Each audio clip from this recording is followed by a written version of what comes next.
Hello दोस्तों, स्वागत है आपका अपने यूट्यूब चैनल किरण एकेडमी में। तो जैसा कि आप लोगों को पता ही होगा कि यूपी कांस्टेबल की एग्ज़ाम डेट पास में आ रही है, जो कि एग्ज़ाम 23 अगस्त से स्टार्ट है।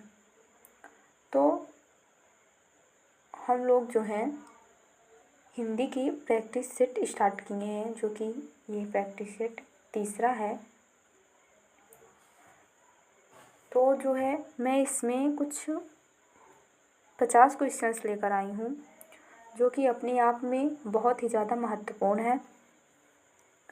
और मैं दावा करती हूँ कि अगर आप लोग जो हैं ये प्रैक्टिस सेट सॉल्व करते हैं तो आपकी जो है परफॉर्मेंस है हिंदी में वो बहुत ही अच्छी होगी, क्योंकि अब इतना टाइम नहीं बचा है कि आप थ्योरी पर फोकस कर सकें।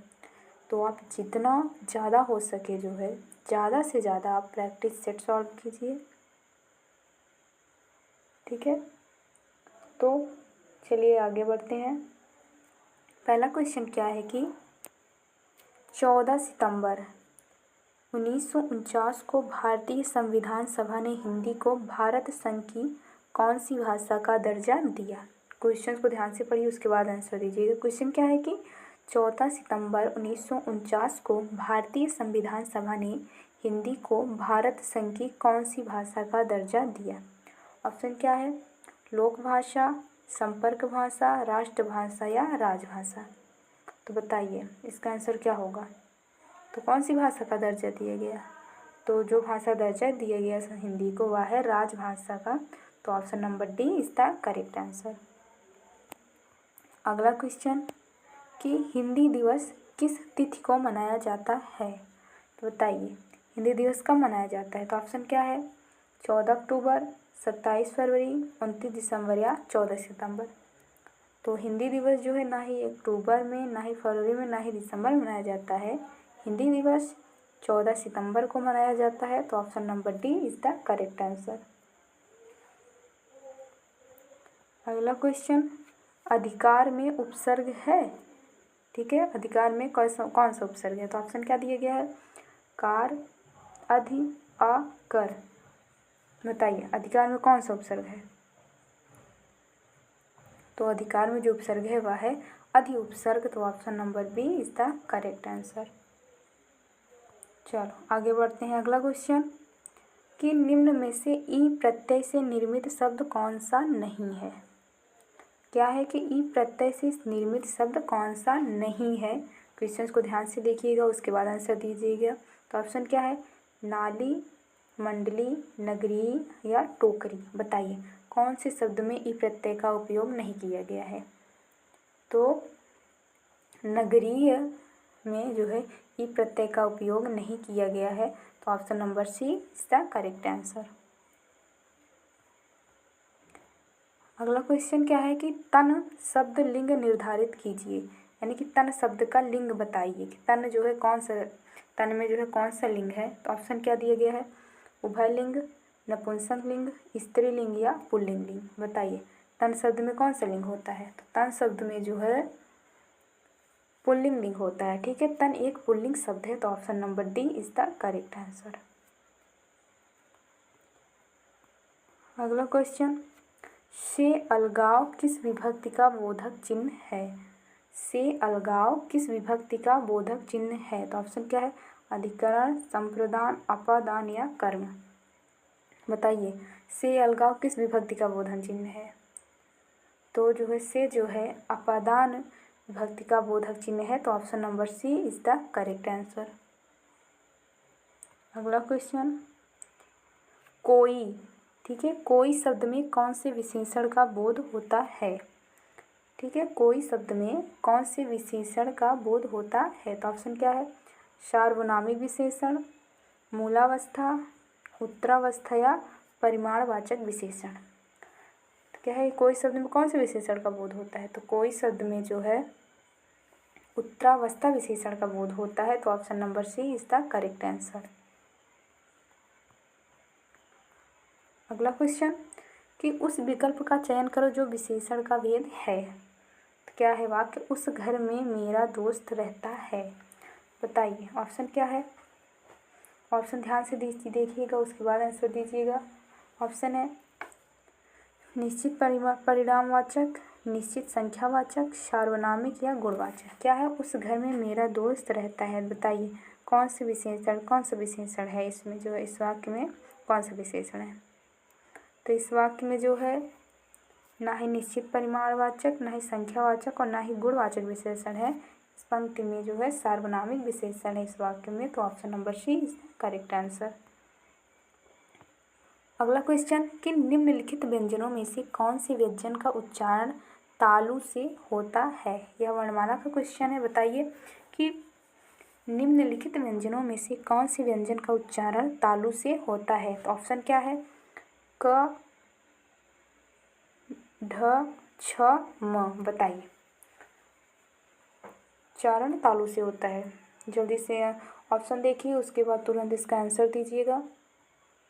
तो इसका जो आंसर होगा वह होगा छ, यानी कि छ का उपयोग जो है हम छ व्यंजन का उच्चारण हम तालु से मुख्यतः करते हैं। तो option number C is the correct answer.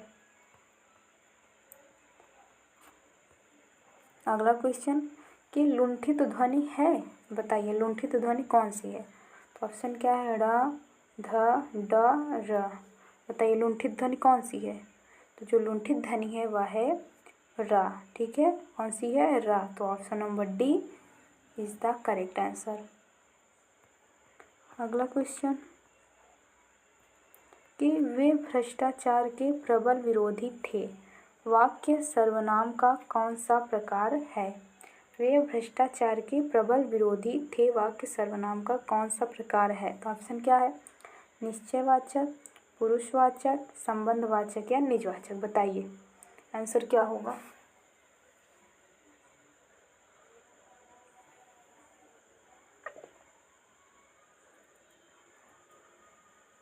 बताइए इसका आंसर क्या होगा? तो इसका आंसर होगा कि पुरुषवाचक सर्वनाम। कौन सा सर्वनाम है? पुरुषवाचक सर्वनाम का प्रकार है। तो option number B is the correct answer. अगला क्वेश्चन क्या है कि निम्नलिखित प्रश्न में 4 विकल्प दिए गए हैं, उस विकल्प का चयन करें जो सर्वनाम के भेद का सही विकल्प है। क्या है कि जिसको हमने बुलाया था वह आया है, इसमें कौन सा सर्वनाम है? बताइए जिसको हमने बुलाया था वह आया है। तो ऑप्शन क्या है? उत्तम पुरुष, निजवाचक, संबंधवाचक या निश्चयवाचक। बताइए जिसको हमने बुलाया था वह आया है। बताइए जल्दी से इसका आंसर दीजिए। तो वो होगा संबंधवाचक। तो option number C is the correct answer. ठीक, अगला क्वेश्चन उस विकल्प का चयन करें जो दिए गए वाक्य में क्रिया के भेद वाला सही विकल्प है। ठीक, और वाक्य क्या है कि रोहन चाय पीकर बैठ गया। तो ऑप्शन क्या है? संयुक्त, पूर्वकालिक, प्रेरणार्थक या नाम धातु। बताइए इसका आंसर क्या होगा? तो इसका आंसर होगा कि पूर्वकालिक क्रिया है। तो option number B is the correct answer. अगला क्वेश्चन अब आप चल सकते हैं वाक्य में कौन सी वृत्ति है? अब आप चल सकते हैं वाक्य में कौन सी वृत्ति है? तो ऑप्शन क्या है? निश्चयार्थ, सामर्थ्य, बाध्यता या इच्छार्थक। बताइए अब आप चल सकते हैं वाक्य में कौन सी वृत्ति है? तो इस वाक्य में जो है मुख्यतः सामर्थ्य सूचक वृत्ति है। तो option number B is the correct answer. अगला क्वेश्चन निम्नलिखित वाक्यों में से भविष्यत काल को पहचानिए। बताइए कौन से वाक्य में भविष्यत काल है? तो ऑप्शन क्या है? मैं कल घूमने जाऊंगी, माँ बच्चे को पढ़ा रही हैं, रोहन मुंबई गया था, गाय घास चरती है। बताइए निम्नलिखित वाक्यों में से किसमें भविष्यत काल है? तो जिस वाक्य में भविष्यत काल है वह है मैं कल घूमने जाऊंगी। तो option number A is the correct answer. अगला क्वेश्चन कौन सा वाक्य आसन्न भूतकाल में है? क्या है कि आसन्न भूतकाल में है। ऑप्शन क्या है? वह आया था, तू आता तो मैं जाता, मैंने आम खाया है, मोहन आया सीता गई। बताइए कौन से वाक्य में आसन भूतकाल है? तो जो है मैंने आम खाया है, इस वाक्य में आसन भूतकाल है। तो option number C is the correct answer. अगला क्वेश्चन, मनोभाव को प्रकट करने वाले वे अभिकारी शब्द जिनका वाक्य से कोई संबंध नहीं रहता क्या कहलाते हैं?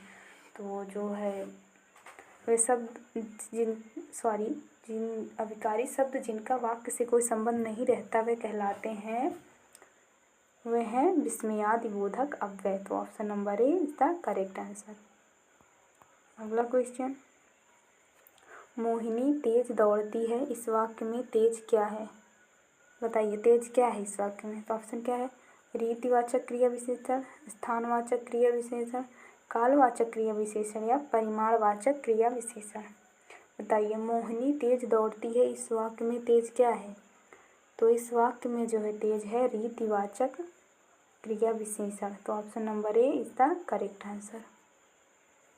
अगला क्वेश्चन, कि निम्नलिखित वाक्य में रेखांकित किए हुए भाग में कौन सा पदबंध है? तो भाग क्या है कि पड़ोस में रहने वाला शक्ति एक मेधावी छात्र है। पड़ोस में रहने वाला शक्ति एक मेधावी छात्र है। तो ऑप्शन क्या है? क्रिया, सर्वनाम, क्रिया विशेषण या संज्ञा। तो इसका आंसर होगा संज्ञा। तो option number D is the correct answer. अगला क्वेश्चन, की सामान्यतया कर्ता, क्रिया आदि के सार्थक शब्द समूह को क्या कहते हैं? ठीक, ऑप्शन क्या है? शब्द, पद, वाक्य या शब्दों का समुच्चय। बताइए सामान्यतया कर्ता, क्रिया आदि के सार्थक शब्द समूह को क्या कहते हैं? तो जिस समूह को कहते हैं वाक्य। तो option number C is the correct answer.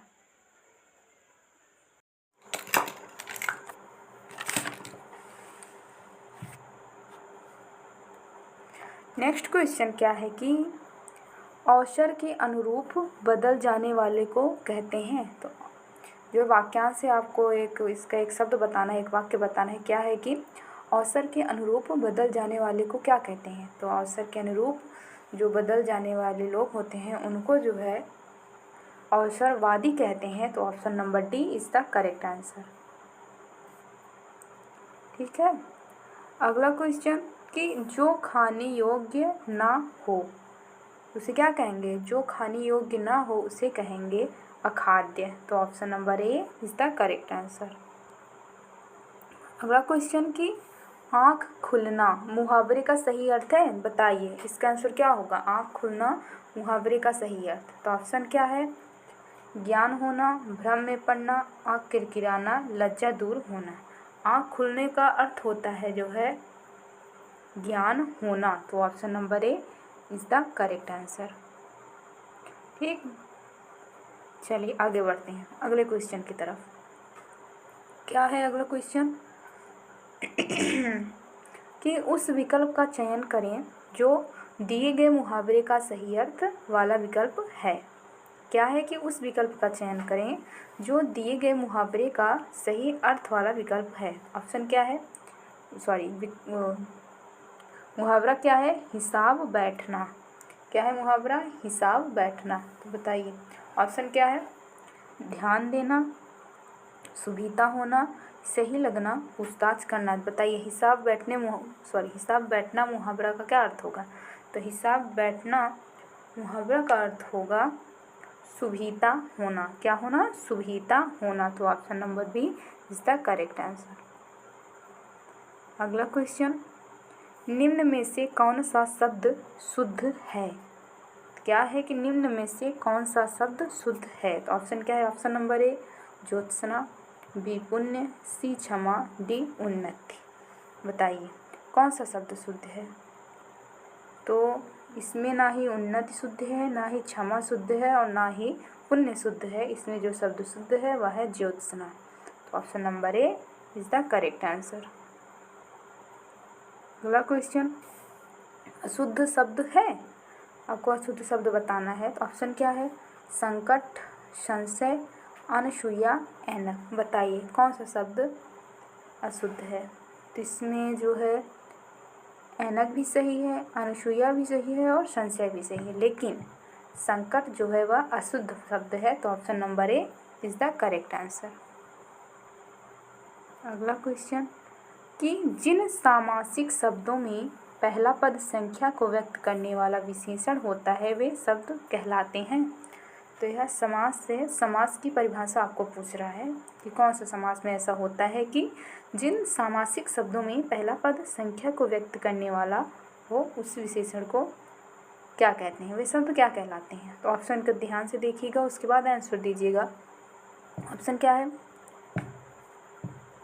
द्विगु समास, द्वंद्व समास, अव्ययी भाव समास और बहुब्रीहि समास। बताइए क्या होगा इसका आंसर।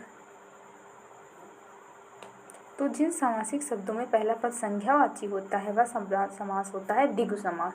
कौन सा समास, द्विगु समास। तो option number A is the correct answer. अगला क्वेश्चन कि अनुरूप में कौन सा समास है, बताइए अनुरूप में कौन सा समास है। तो इसमें ना ही तत्पुरुष समास है, ना ही बहुब्रीहि समास है, ना ही कर्मधारय समास है। तो कौन सा समास है अनुरूप में, अनुरूप में अव्ययी भाव समास है। ठीक है, कौन सा समास है, अव्ययी भाव समास है। तो option number D is the correct answer. D पे टिक लगाएंगे। चलिए 29वां क्वेश्चन क्या है कि निम्नलिखित में से सही वाक्य की पहचान कीजिए। 4 वाक्य दिया गया है ABCD के द्वारा, उसमें आपको जो है 3 वाक्य जो कि गलत हैं अपने आप में और 1 वाक्य सही है। तो आपको बताना है सही वाक्य। ठीक है, ऑप्शन क्या है, ध्यान से देखिएगा। ऑप्शन है ए, इस पर्वतीय क्षेत्र में सर्वस्व शांति है। इस पर्वतीय क्षेत्र में सर्वत्र शांति है। इस पर्वतीय क्षेत्र में सर्वविदित शांति है। इस पर्वतीय क्षेत्र में सर्वहारा शांति है। बताइए सही वाक्य कौन सा होगा। जल्दी से इसका क्वेश्चन का आंसर दीजिए। बताइए सही वाक्य क्या है। तो जो सही वाक्य है वह है कि इस पर्वतीय क्षेत्र में सर्वत्र शांति है। क्या है कि इस पर्वतीय क्षेत्र में सर्वत्र शांति है। तो option number B is the correct answer. ठीक है, चलिए बढ़ते हैं 30वें क्वेश्चन की तरफ। क्या है कि इनमें व्याकरण की दृष्टि से शुद्ध वाक्य है। तो 3-4 वाक्य दिया गया है जो है पर आपको बताना है कि किसमें जो है व्याकरण की दृष्टि से शुद्ध वाक्य है। शुद्ध तो सभी होंगे लेकिन जो व्याकरण की दृष्टि से शुद्ध होंगे वो कौन सा है। तो ऑप्शन क्या है, ए, दिल्ली में अनेक दर्शनीय स्थल देखने योग्य हैं। बी, यह डिब्बा केवल मात्र महिलाओं के लिए आरक्षित है। सी, शीघ्र ही वह आंदोलन देशव्यापी हो गया। डी, आज की वर्तमान स्थिति में देश असमंजस में है। बताइए इनमें व्याकरण की दृष्टि से शुद्ध वाक्य कौन सा है। ऑप्शन ABCD को ध्यान से पढ़िए, उसके बाद आंसर दीजिएगा। कोई जल्दबाजी नहीं करना आप लोग जो है। बताइए इसका आंसर क्या होगा। तो इसका आंसर होगा सी, ऑप्शन नंबर सी। क्या है कि शीघ्र ही वह आंदोलन देशव्यापी हो गया। और जो 3 वाक्य हैं ABD ये जो हैं व्याकरण की दृष्टि से अशुद्ध वाक्य हैं। केवल ऑप्शन नंबर सी, शीघ्र ही वह आंदोलन देशव्यापी हो गया, वही जो है सही है। तो ऑप्शन नंबर सी पे टिक लगाएंगे। ठीक है, चलिए तो अभी जो है कितने क्वेश्चन हम लोग किए, हम लोगों ने 30 क्वेश्चन किए। ठीक है, कितने क्वेश्चन किए, 30। तो आप लोग एक बार कमेंट कीजिएगा कि 30 में आपके कितने क्वेश्चन सही हैं। अगर आपके 30 में 25 के करीब आप पहुंच गए, आपका 25 क्वेश्चन सही हुए हैं, तो आपकी प्रिपरेशन बहुत अच्छी चल रही है। थोड़ी और मेहनत कर लीजिएगा। लेकिन अगर आप जो है 20 के आसपास हैं तो आप लोग बहुत ही ज़्यादा आपको मेहनत करने की ज़रूरत है, क्योंकि इतने में कुछ नहीं होगा जो है। और आप जितना क्वेश्चन सॉल्व करेंगे, ज़्यादा से ज़्यादा जितनी प्रैक्टिस करेंगे उतना ही आपके लिए जो है एग्ज़ाम में लाभदायक होगा। ठीक है, चलिए अगले क्वेश्चन बताइएगा ज़रूर कि आपके कितने क्वेश्चन सही हैं। चलिए अगले क्वेश्चन की तरफ बढ़ते हैं। क्या है कि सम शब्द का विलोम है। बताइए सम का विलोम क्या होगा। तो सम का विलोम होगा, बहुत ही प्यारा सा क्वेश्चन है, विषम शब्द का विलोम क्या है? तो सम शब्द का विलोम होगा विषम। विषम है ऑप्शन नंबर सी में। तो कौन सा सही होगा? Option number C. चलिए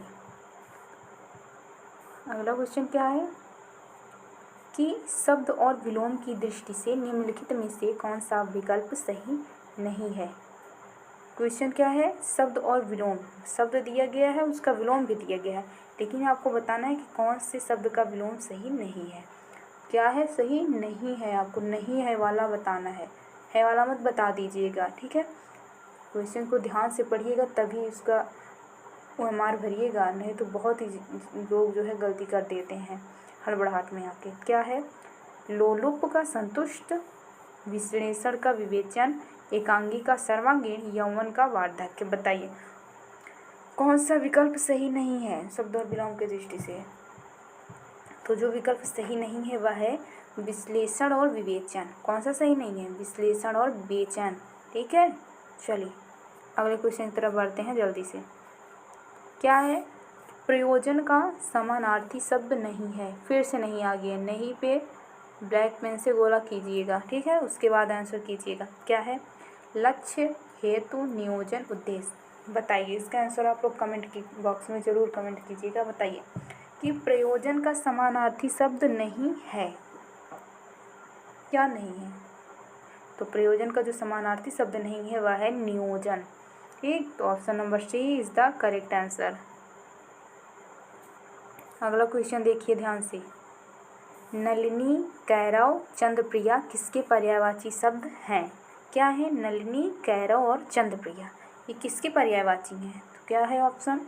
कौमुदी के, सौदामिनी के, कुमुदिनी के या फिर कुमुद कला के। बताइए नलिनी, कैरव, चंद्रप्रिया किसके पर्यायवाची शब्द हैं? तो ये तीनों जो हैं मुख्यतः कुमुदिनी के पर्यायवाची हैं। किसके पर्यायवाची हैं? कुमुदिनी के पर्यायवाची हैं। तो option number C is the correct answer. अगला क्वेश्चन की निम्नलिखित में से कौन सा शब्द तद्भव है? आपको तद्भव बताना है। तो ऑप्शन क्या है? उल्लास, उच्छ्वास, निश्वास या उजास। बताइए निम्नलिखित में से कौन सा शब्द तद्भव है? तो 4 ऑप्शन दिया गया है, चारों में से 3 जो है वो तत्सम है, मात्र एक तद्भव है। बताइए कौन सा शब्द तद्भव है? तो ना ही उल्लास तद्भव है, ना ही उच्छ्वास, ना ही निश्वास। उजास जो है यह एक तद्भव शब्द है, हिंदी का शब्द है, और ये तीनों जो हैं संस्कृत के शब्द हैं। तो option number D is the correct answer. Option अब क्वेश्चन क्या है कि कारज किस प्रकार का शब्द है? कारज किस प्रकार का शब्द है? तो ऑप्शन क्या है? तत्सम है, अर्ध तत्सम है, देशज है या तद्भव है। बताइए कारक किस प्रकार का शब्द है? तो कारक जो है वह मुख्यतः अर्ध तत्सम है, ठीक है। कौन सा शब्द प्रकार है? शब्द है अर्ध तत्सम है। तो option number B is the correct answer. अगला क्वेश्चन क्या है कि 2 वर्णों के मेल से होने वाले विकार या परिवर्तन को क्या कहते हैं? बताइए बहुत ही प्यारा सा छोटा सा क्वेश्चन है। आई थिंक इसका आप लोगों को आंसर पता होगा, तो जल्दी से बताइए क्या है कि 2 वर्णों के मेल से होने वाले विकार या परिवर्तन को क्या कहते हैं? तो 2 वर्णों के मेल से होने वाले विकार या परिवर्तन को मुख्यतः कहते हैं संधि। क्या कहते हैं? संधि। संधि किसमें है? ऑप्शन नंबर सी में है। तो option number C is the correct answer. अगला क्वेश्चन, निम्नलिखित में से सही संधि विच्छेद का चयन कीजिए। सही संधि विच्छेद बताना है आपको। ऑप्शन क्या है? पत्र, अलय, मरण, आसन, वीर, अंगना, यथार्थ, आर्थ। बताइए कौन सा सही संधि विच्छेद सही है?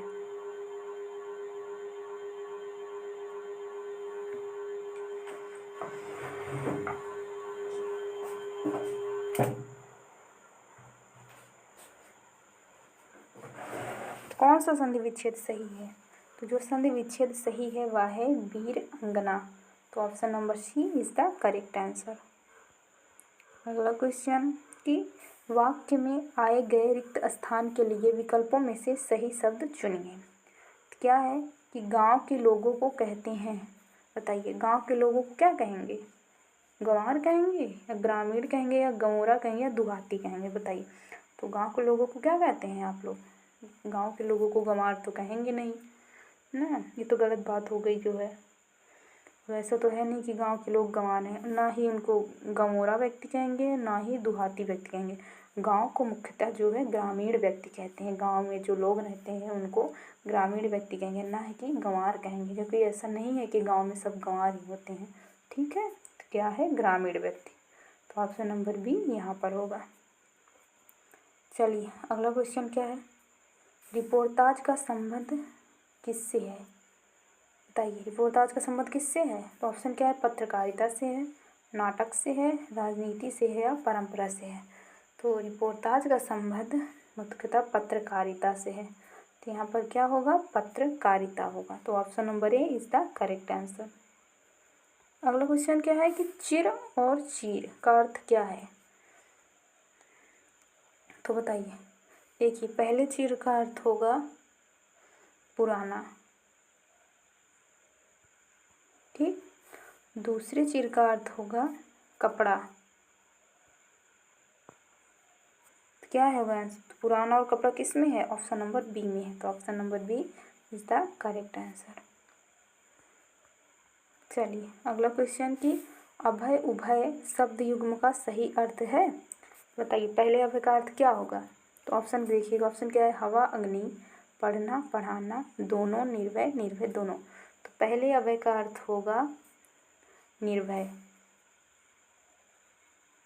क्या होगा, निर्भय। और दूसरे उभय का अर्थ होगा दोनों। तो निर्भय और दोनों किस ऑप्शन में है?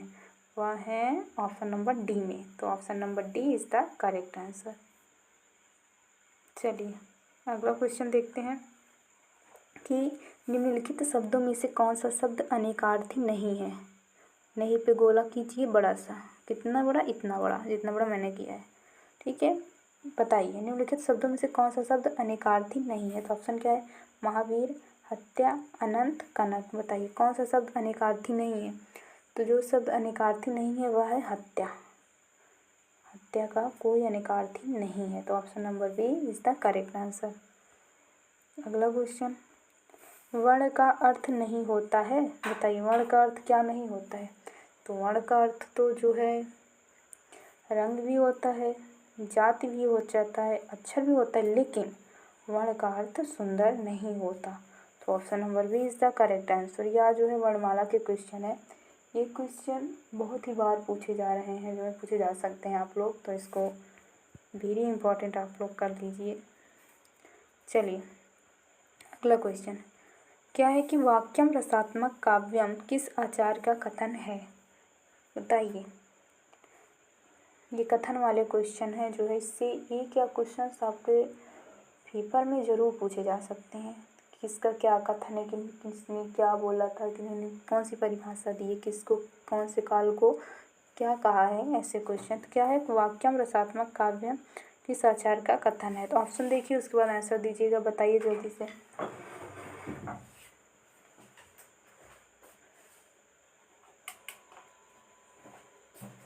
तो ऑप्शन क्या है, ऑप्शन है ए भरत मुनि, बी रामचंद्र शुक्ल, सी डॉक्टर नगेंद्र, डी विश्वनाथ।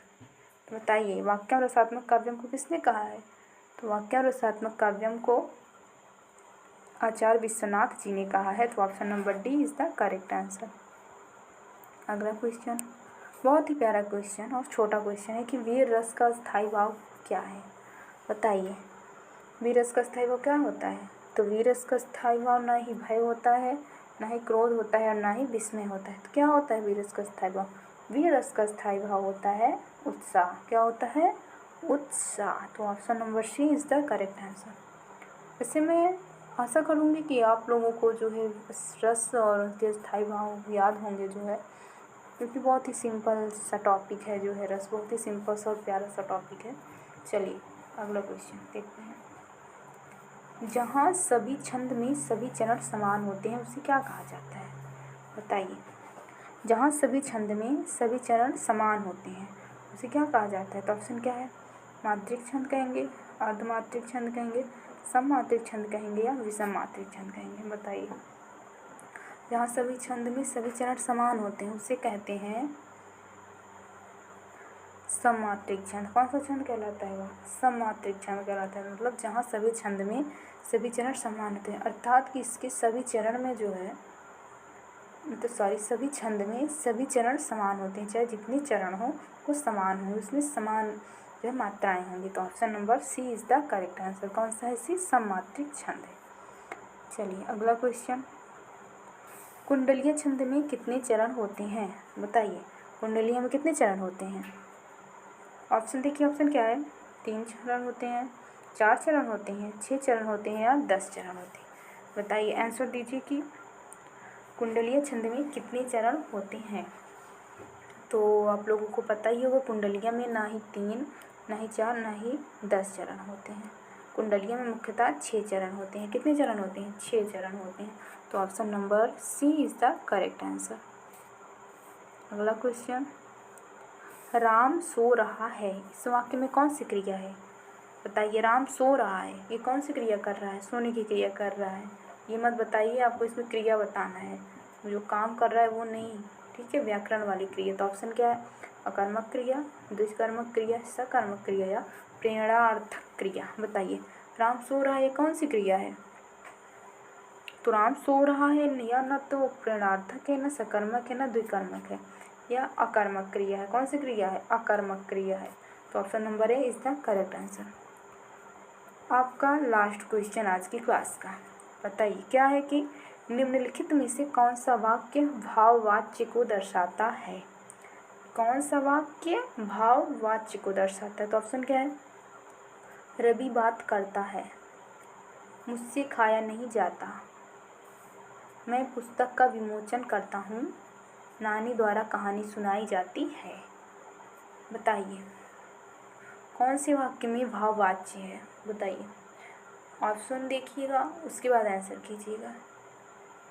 तो न तो इसमें जो है भाववाच्य है कि नानी द्वारा कहानी सुनाई जाती, ना ही मैं पुस्तक का विमोचन करता हूँ इसमें है, और ना ही रवि बात करता है इसमें है भाववाच्य। भाववाच्य है मुझसे खाया नहीं जाता। ऑप्शन नंबर बी में है भाववाच्य। तो ऑप्शन नंबर बी जो है ये सही आंसर है। तो अभी तक हम लोगों ने 50 क्वेश्चन सॉल्व किए। कितने क्वेश्चन सॉल्व किए? 50 क्वेश्चन सॉल्व किए। तब आप लोग बताइए आपके कितने क्वेश्चन हैं। अगर आप लोगों के 45 प्लस के आसपास अगर आप लोग हैं तो आप लोगों की प्रिपरेशन बहुत ही अच्छी चल रही है, ऐसे ही मेहनत करते रहिए। लेकिन अगर आप 30 से 35 या 40 के आसपास हैं तो आप लोगों को बहुत ही ज़्यादा मेहनत करने की ज़रूरत है। और वैसे भी आप लोगों के पास अब इतना टाइम नहीं है कि आप लोग थ्योरी पे कवर कर पाएँ, क्योंकि बहुत टाइम था आप लोगों के पास जो है, क्योंकि एग्ज़ाम 6 महीने बाद हो रहा है आपके पास। आप चाहते तो आप पूरा कवर कर सकते थे, बट आप लोगों ने नहीं किया। कोई बात नहीं, लेकिन आप लोग थोड़ी मेहनत कर लीजिए। जो आप लोग थोड़ा प्रैक्टिस सेट वेट चालू कीजिए, ताकि आपके जो है स्कोर में जो है बढ़त हो ना, क्योंकि इतने से तो होगा नहीं, काम नहीं चलेगा। आप लोगों को मेहनत तो करनी पड़ेगी अगर वर्दी लेनी है, ठीक है, क्योंकि बिना मेहनत से कुछ नहीं मिलता। तो चलिए, तो मिलते हैं आपको अगले क्लास में, ठीक है। तो जो है प्लीज़, अगर आपको मेरी क्लास अच्छी लगी हो तो जो है लाइक कीजिएगा, और अगर कोई मुझसे कहीं गलती हो गई हो तो आप बताइएगा कमेंट करके, मैं उसको जो है सुधारने की कोशिश करूँगी, ठीक है। चलिए फिर आगे बढ़ते हैं। चलिए अब जो है ठीक है, मिलते हैं अगली क्लास में। तब तक के लिए राधे राधे।